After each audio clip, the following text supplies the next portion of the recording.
আলামিন পবিত্র কুরআনুল কারীমের ভিতরে বললেন, ইয়া আইয়ুহাল্লাযীনা আমানুত্তাকুল্লাহ, হে ঈমানদারগণ।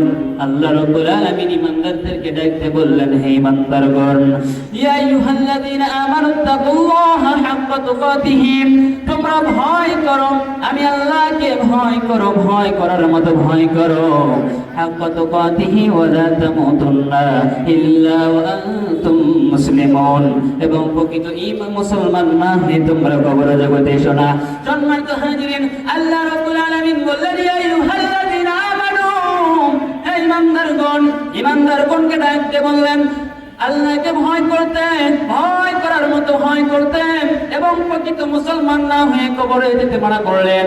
তাহলে আমরা এখানে বুঝলাম ঈমানদারকে ডাকতে বললেন, এক নম্বর ঈমানদার, দুই নম্বর মুসলমান বলেছেন। তার মানে ঈমানদার যদি আমি হতে হই, মুসলমানের একটি দরকার আছে। কথা বলেন ঠিক কি না? ঈমানদার এক শ্রেণীর মানুষ হবে। আল্লাহ ঈমানদারকে বললেন ঈমানদারগণ, আবার বললেন তোমরা মুসলমান হতে হও। তার জন্য আমাদের বুঝতে হবে আমরা ঈমানদার যদি হই, আমাদের মুসলমান হওয়ার দরকার আছে না নাই? মুসলমান আমাদেরকে হতে হবে। আর যদি আমি আপনি মুসলমান হতে যাই, তাহলে আমি আপনি মুসলমান হতে গেলে ইসলামের 5টি বিধান আমাদেরকে দিয়েছেন। এই 5টি বিধান আমার আপনার মানার দরকার আছে। কথা বলেন ঠিক কি না? আমি আপনি যদি মুসলমান দাবি করি, আমি আপনি মুসলমান দাবি করতে হলে ইসলামের মৌলিক এই 5টি বিষয় আছে। এই 5টি বিষয় আমার আপনার জীবনে আঁকড়ে ধরা দরকার আছে। কথা বলেন ঠিক কি না? সম্মানিত হাজিরিন, ইয়া আইয়ুহাল্লাযীনা আমানুত্তাকুল্লাহ, ঈমানদার কি বললেন তোমরা মুসলমান হও। আমরা মুসলমান যদি হতে যাই, ঈমানদার যদি হতে যাই, মুসলমান যদি হতে যাই, ইসলামের মৌলিক 5টি বিষয় মানতে হবে। এর ভিতর 1 নাম্বার, আমাকে আপনাকে কালেমা বিশ্বাস করতে হবে।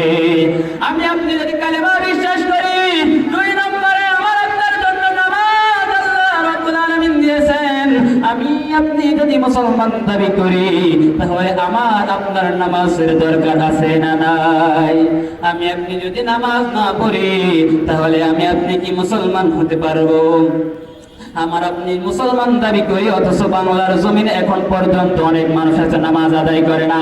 সম্মানিত হাজিরিন, আমি আপনি মুসলমান হলে, আমি আপনি যদি মুসলমান হতে যাই, ঈমানদার যদি আমি আপনি হতে যাই, আল্লাহর জমিনে আল্লাহর কোরআনের বাণী আমার আপনার পৌঁছে দেওয়া দরকার আছে। কথা বলেন ঠিক কিনা? আল্লাহর দরবার, আল্লাহর জমিনে আল্লাহ রাব্বুল আলামিন আমাকে আপনাকে প্রেরণ করেছেন।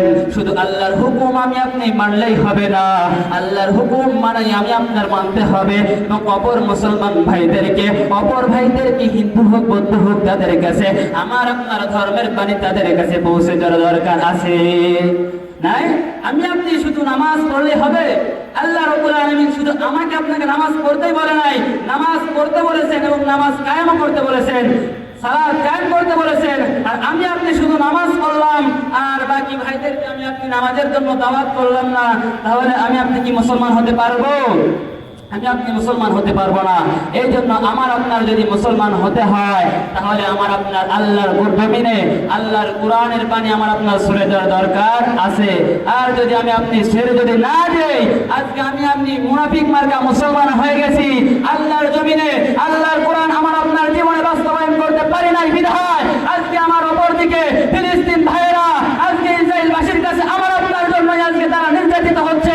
অপর দিকে আমি আপনি বাংলার জমিনে থাকার পরেও আমার আপনার পার্শ্ববর্তী এলাকা ভারতের ভিতরে আজকে অনেক মুসলমান নির্যাতিত হচ্ছে। আমি আপনি বাংলার জমিনে মুসলমান হয়ে দাবি করে আছি, অথচ আমার আপনার জমিনে, বাংলার জমিনে কোনো মা বোনদের ইজ্জতের কোনো রক্ষা নাই। কথা বলেন ঠিক কিনা? আমি আপনি যদি মুসলমান হতে যাই, তাহলে আমার আপনার মাথায় রাখতে হবে, মুসলমান একজন ব্যক্তি তখনই হতে পারবে যার হাত এবং পা দ্বারা অপর একটি মুসলমান ভাই নিরাপদ থাকবে। কথা বলেন ঠিক কিনা? এই জন্য আমি আপনি মুসলমান দাবি করতে হলে বাংলার জমিনে কোরআনের দাওয়াত দিতে হবে, বাংলার জমিনে মা বোনদের ইজ্জত রক্ষা করতে হবে, বাংলার জমিনে সমস্ত মুসলমান ভাইদেরকে রক্ষা করতে হবে। কথা বলেন ঠিক কিনা?